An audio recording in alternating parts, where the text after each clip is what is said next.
So here I was, chilling out, max and relaxing all cool and making a list video of all the reasons to be excited for Cyberpunk 2077. Then like an RKO out of nowhere, I get slapped across my beautiful face with another reason. According to this article from VG247 where the lead quest designer from Cyberpunk was interviewed, he said you can play the entire game without ever killing someone, which is absolutely insane to me. So the article states, last year CD Projekt said that Cyberpunk 2077 couldn't be completed as a pacifist. However, because of feedback from the E3 2018 demo, you can now finish the entire game without touching a hair on anyone's head. Yes, that was the feedback from you guys actually, because the surveys that we got from you guys, we always check that. We really checked them, and there was something that was appearing there. Lead quest designer Powell Sasko told VG247.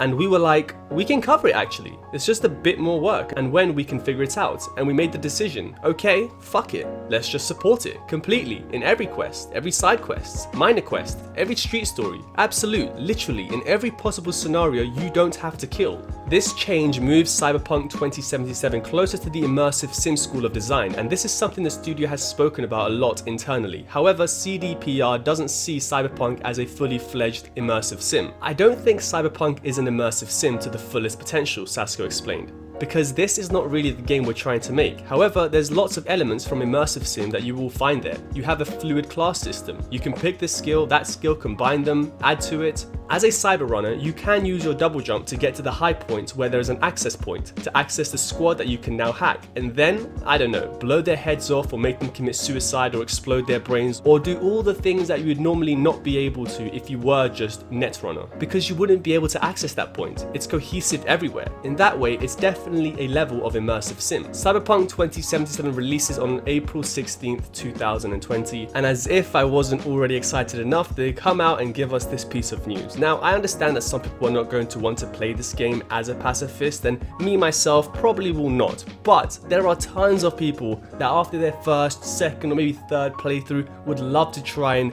play really stealthy without ever killing someone. And we've had this before in games like Deus Ex or Dishonored, so it's a great option to have, a great feature to have, just because it adds more replayability, as if this game wasn't already replayable enough with all the choices and the ways you can tackle missions and the story structure and things like that. Now you have this, and I think it's great. Cyberpunk really looks to dominate in 2020. It's a lot of people's most anticipated game as well as my own. It's been in development since before any of us were even born, and it's coming red hot off the heels of The Witcher 3, which went down phenomenally well and is a lot of people's game of the year, generation, and some even of all time. I feel as though this is going to be a really important game for CDPR, not only because of all the money that it will make them, but also because it will show the gamers that they weren't just a one-hit wonder with The Witcher 3, which by the way, I know The Witcher 1 and 2 were also really good games, but those two weren't even nearly as popular as the third installment, and a lot of The Witcher fans now started off with the third game. I'm just extremely curious to see how this game feels in comparison to The Witcher 3, because even though they're both big scale RPGs in which choice is a key factor in the gameplay and story,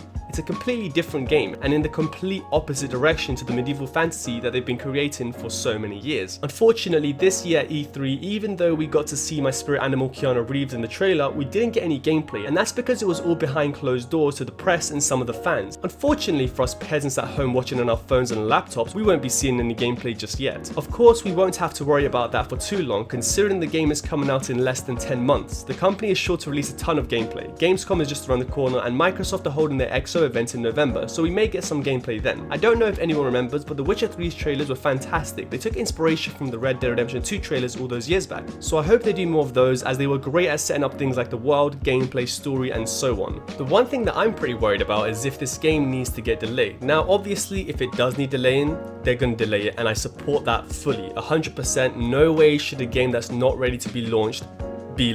We know that from Anthem, from Fallout 76, and a countless amount of other games. And as we already know, CD Projekt Red will not hesitate for a second to delay the game if it isn't ready. But I'm still worried about it simply because this is a big game. Like, the scale that they've set for themselves is massive. It's absolutely insane. This is like the most ambitious game I have ever seen, and it's very difficult to see this living up to every bit of expectation that they've set up and that we expect.